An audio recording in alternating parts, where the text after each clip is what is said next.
Hey YouTube, it's Brooks and you're watching Bro Car Whiz. Well, I wanted to bring you a kind of a quick video on a car that should be a surprise to none of my viewers. This is of course the 2014 BMW 320i. So I wanted to give just a quick video and overview. It's pretty much going to be a repeat because you've probably all seen this car several times on another channel. But I just wanted to go ahead and offer my thoughts on a couple things.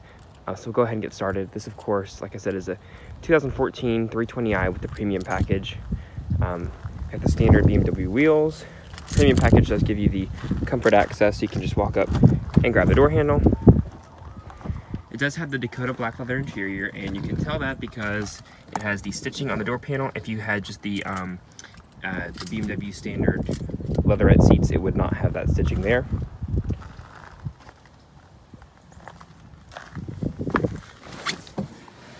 And of course, just put your foot on the brake, hit the engine start stop button. And of course, what you're hearing there is a detuned version of the 2-liter turbocharged 4-cylinder engine that is found in the what was then the upper BMW 328i. And again, with the premium package, you do have those power memory seats there as well. Not sure what the heck those are, but there they are. I do really like that it has the LED lights underneath the door handles there at nighttime.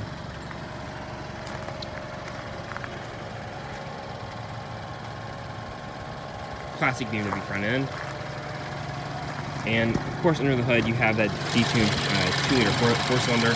I was very surprised by this because you hear on paper 184 horsepower. It doesn't sound like a whole lot, but this car pulls along the interstate just fine. It handles the upper speeds of the interstate, we'll say, with no problem, and it does get pretty good gas mileage as well. I think the owner averages about 28 miles per gallon, which again is not bad, and that is a premium fuel. This particular one is a rear-wheel drive, and it has the, in the words of the owner, the stellar ZF 8-speed automatic transmission, which makes the car, in all honesty, it is a really good transmission. Of course, classic BMW styling, and you do have the kink on the rear window. And I probably should have unlocked the entire car. Rookie mistake here.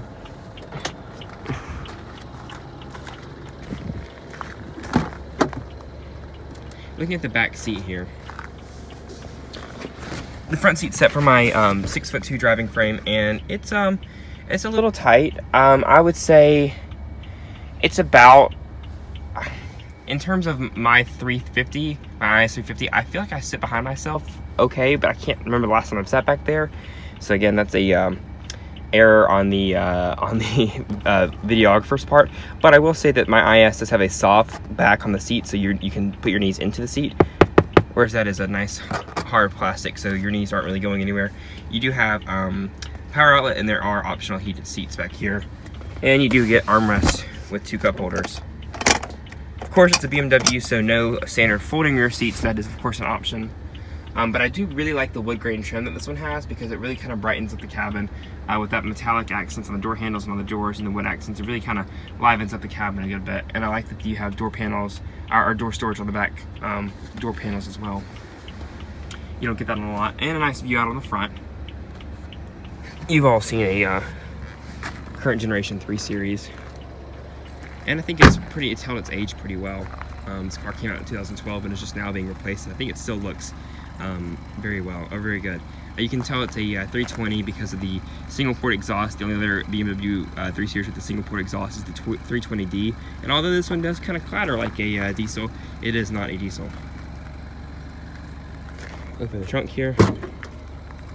Very big trunk, actually. It fits all of your lemon gear and Eclipse gum with ease. And plenty of storage off to the sides and down below as well. And of course, it's finished in that classic BMW fabric in the trunk. And you do have the little bands in here and the stuff that auto reviewers love because it's kind of those little details that count. Standard LED license plate bulbs.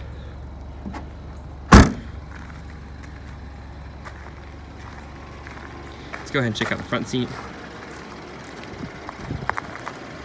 This one is equipped with the navigation package as well, and that's one thing I really do like about this car. Looking back at the door panels, you do have interesting. You do have power folding mirrors, which I really do like. It's a great feature, and I don't know why more cars don't have it. And a very nifty storage bin over here. Keep your sunglasses or whatever else in there. It's a really nice feature. I don't have that in my car. And then a quick access to unlock the trunk as well. You have the stock BMW steering wheel. Personally, I feel like you gotta go for the M Sport. It's a very thin wheel, but you do have all the controls that you expect. Cruise control off to the side, Bluetooth and audio controls.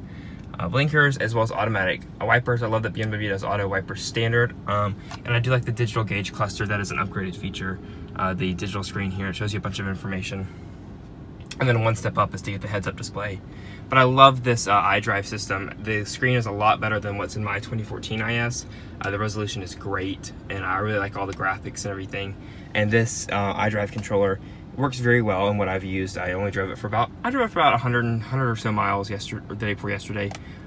It's a lot better than what's in some of the older BMW products, like the 08 5 Series and that kind of stuff. The hard key buttons really do help a lot. Big fan of that. And then hard key buttons for your climate controls, your heated seats, which are right now on 3rd-degree burn.